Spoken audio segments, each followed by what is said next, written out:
Magkaibang mundo ang kinalalagyan ni Vice Ganda at Vic Soto pagdating sa Metro Manila Film Festival. Si Vic Soto ang naging pangunahing mukha ng MZ Productions at isa sa pinakamatagumpay na comedy stars ng bansa. Samantala, si Vice naman ang naging box office superstar ng Star Cinema at ABS-CBN. Kaya naman ang lumabas ang balitang magsasama-sama sila sa isang pelikula. Marami ang nagsabing isa itong collaboration na matagal nang hinihintay ng mga manonood. Ayon sa mga ulat, ang proyekto ay pamamahalaan ni Director Juno Robles Lana. Kilala siya sa paggawa ng mga pelikulang may kakaibang timpla at comedy, drama at makabuluhang kwento. Ang mga kapansin-pansin ay ang pagsama-sama ng ilang malalaking pangalan sa industriya para maisakatuparan ng proyekto. Sa nakalipas na mga taon, bihira ang ganitong uri ng collaboration at sa pagitan ng mga personalidad na matagal nang may kanya-kanya proyekto at audience. Dahil dito, maraming movie fans ang naniwalang maaring isa ito sa mga pinakamalaking pelikulang mapapanood sa Metro Manila Film Festival. Sa ngayon, malinaw sa mga opisyal na anunsyo na parehong positibo ang pagtanggap ni Vice at Vic sa kanilang unang pagsasama. Maraming artista at netizens ang nagpapahayag ng excitement dahil dalawang haligi ng komedy ang mapapanood sa pelikula. Kung susuriin natin, hindi lamang ito simpleng comedy movie. Isa rin itong simbolo na posible ang mas malawak na collaboration ng entertainment industry. Kapag nagsama-sama ang malalaking pangalan, mas lumalawak ang posibilidad na makagawa ng pelikulang mapapanood. Hindi lamang ng kanilang mga tagahanga, kundi pati na rin ng mas maraming Pilipino.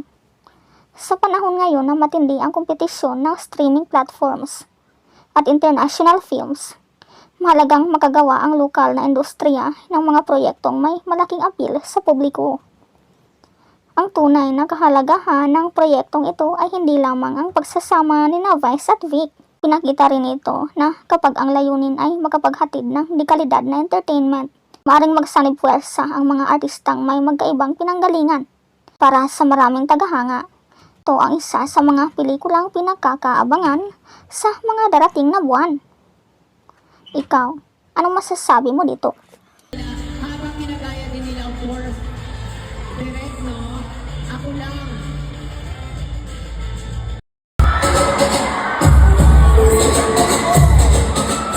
Hindi ka na ba? Ready lang mo ako, nandito lang mo ako, nagkukumahon pa.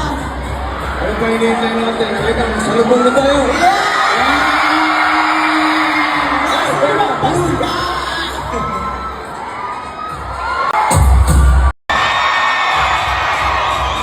Magandang hapon po sa inyong lahat. Maraming salamat po dahil sinamahan niyo po kami sa aming pagtatagpo ng pinakamamahal natin si Bossing Vic ngayong hapon na ito.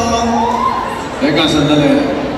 Batiin mo muna yung mga Dapper Cats. What's up, Dapper Cats? Yes! Hi, Matlang people! Grabe! Eto na ang pinakatalagang inaantay natin pagtatakbo from kamustahan, batian, at hamunan na Hi, Dapper Cats! Matagal ba na negotiation, para yung collaboration na yon, matagal ba na pag-usapan? Parang hindi. Parang hindi. Nung nagkatanungan kung pwede, sabay naman kami yes. Oo na. So kakaiba ito sa mga gagawin. Of course, we'll make sure. Direct June will make sure. Sabi na Sinasabi nila ngayon pa lang, pasabog na kasi two noontime icons. Yes! Talagang pasabog talaga. Kahit naman ako ang surreal nito for me Kahit nung nagkita kami for the first time last Sunday sa Gateway, pasabog talaga siya. Ako mismo iba yung naramdaman ko. Nahiya ako, nakaramdam ako ng hiya sa kanya. Na-starstruck ako, na-intimidate ako. Sabi ko, ang pasabog pala nung feeling. Wait, first time talaga nag-meet yun? Oo, Yung talagang gano'n, nagme-meet kami yung hi, hello lang pag nagkakaano sa ibang event, hi bossing, gano'n lang. Pero yung talagang, and it's been a while, mula nung huli ko siyang nakita. Ibig sabihin nung naplano siya, Vice, yung hindi kayo nagkita, nagkausap? Hindi. Oh my God! Hindi kami. may kumakausap sa akin for the movie, may kumakausap din sa Kanya. kanya for the Separately movie. din, oo. Tapos sabi nila, pareho daw ang dali namin nag-yes. Parang walang isip-isip. Wala pang script, yes na kami. Kailan na start ng story? Yes to go. Parang this month magsa-start